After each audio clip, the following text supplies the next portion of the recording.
Doctor Jaswant Singh Yadav. Jaswant Singh Rathore Yadav. साथियों नमस्कार। आज यहाँ पर लगभग 3 दिन हो गए हैं और एक स्टूडेंट प्रोटेस्ट अभी खत्म हुआ नहीं था और बहुत सारे छात्र निकल कर आए हैं जो अपनी बात कह रहे हैं। आज हम डॉक्टर्स के बीच में, ये वो डॉक्टर्स हैं जो इंडिया के बाहर से अपनी मेडिकल की पढ़ाई पूरी कर चुके हैं। जब ये इंडिया आते हैं इनको एक एग्जाम लिखना पड़ता है। इनका ये कहना है कि आज तीसरा दिन हो गया। हमारे साथ जसवंत भाई हैं, जसवंत यादव जी, जो आज तीसरे दिन की भूख हड़ताल पर बैठे हैं। इनका ये कहना है कि जो फॉरेन मेडिकल ग्रेजुएट्स एफएमजीज के लिए जो कन्वर्जन एग्जाम इंडिया में होती है, जिसको NBEMs अथॉरिटी कंडक्ट करती है इंडिया में, उसमें कोई ट्रांसपेरेंसी नहीं है। इनका ये कहना है कि लगभग 39,000 to 40,000 स्टूडेंट्स इस एग्जाम को लगभग हर साल लिखते हैं। उसमें से 1000 बच्चे जो 3 बार इस एग्जाम को लिख चुके हैं, उनका एक ही जैसे स्कोर आता है। सरकार का ये कहना है कि इस बार की जो एग्जाम हुई थी उसमें 50 डिग्री के टेम्परेचर पे कोई बेसिक फैसिलिटीज नहीं थी, पानी नहीं था, हवा नहीं थी, पंखा नहीं था, कूलर नहीं था, कुछ नहीं था। ऐसी एग्जाम में बिना बच्चों को सूचित करे लास्ट मिनट पे पहली बार वीडियो रिकॉर्डेड क्वेश्चंस इनको दिए गए। आप सोचिए कि जो बच्चा साल भर तैयारी कर रहा है वो अचानक से बिना इंफॉर्मेशन के एक नया क्वेश्चन पेपर अटेम्प्ट करने की कोशिश करता है।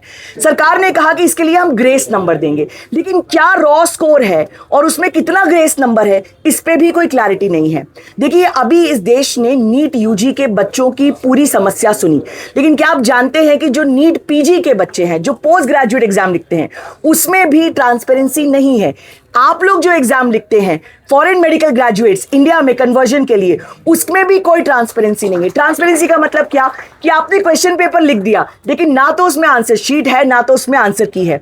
इन लोगों की ये भी मांग है कि ये इस प्रकार का जो शॉकिंग बिहेवियर हुआ है, ये लोग जंतर मंतर पे प्रोटेस्ट पे बैठे, इनको कमिटी के द्वारा बुलाया गया जिसमें NBEMs के टॉप डायरेक्टर थे। उन्होंने कहा कि हमें 2 हफ्ते का समय दीजिए। इन बच्चों को जंतर मंतर से उठा दिया गया और 2 हफ्ते के बाद कहा कि सॉरी, लेकिन हम इस पर कुछ नहीं कर पाएंगे। अब इन बच्चों का ये कहना है कि यहाँ पर ये गौतम नगर में महाराजा रणजीत सिंह जी पार्क में बैठे हुए हैं और ये तब तक बैठे रहेंगे तब तक इनकी मांगे पूरी नहीं हो जाती। आज हम सारे साथियों का एक डेलीगेशन यहाँ पर आया, हम इनके सारे डिमांड्स का समर्थन करते हैं।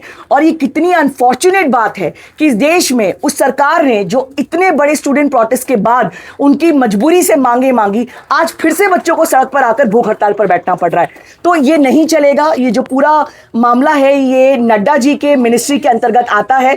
उनसे रेजिग्नेशन मांगा जा रहा है, उनसे अकाउंटेबिलिटी मांगी जा रही है और उनसे ये मांगा जा रहा है कि इस एग्जामिनेशन में जो सिस्टेमिक प्रॉब्लम्स है उनको सॉल्व किया जाए। बच्चों को जो परेशानी हुई उसके लिए कॉम्पनसेशन मांगा जाए। मेरा आप सब लोग जो इस वीडियो को देख रहे हैं, आपसे निवेदन है कि आप आइए, इन बच्चों से मिलिए। ये बच्चे नहीं हैं, ये डॉक्टर्स हैं, ये क्वालिफाइड डॉक्टर्स हैं और यहाँ पर ये क्लासेस भी चला रहे हैं। अब आज हम लोग जब इनसे मिलने आए तो यहाँ पे बिजली काट दी गई है, जो महिलाएं हैं उनके लिए टॉयलेट की फैसिलिटीज नहीं है। तो किस प्रकार से इस देश में राइट टू पीसफुल प्रोटेस्ट, जो 2018 में Mazdoor Kisan Sangathan versus union of India के सुप्रीम कोर्ट के मामले में सुप्रीम कोर्ट ने कहा कि it is a fundamental right to peacefully protest. आप लोग पीसफुली प्रोटेस्ट कर रहे हैं, ना इनकी कोई सुनवाई है, ना इनको कोई बेसिक फैसिलिटीज है। हमारी मांग है कि इनकी बातों को सुना जाए और इस पे तुरंत कार्यवाही की जाए। बहुत बहुत धन्यवाद।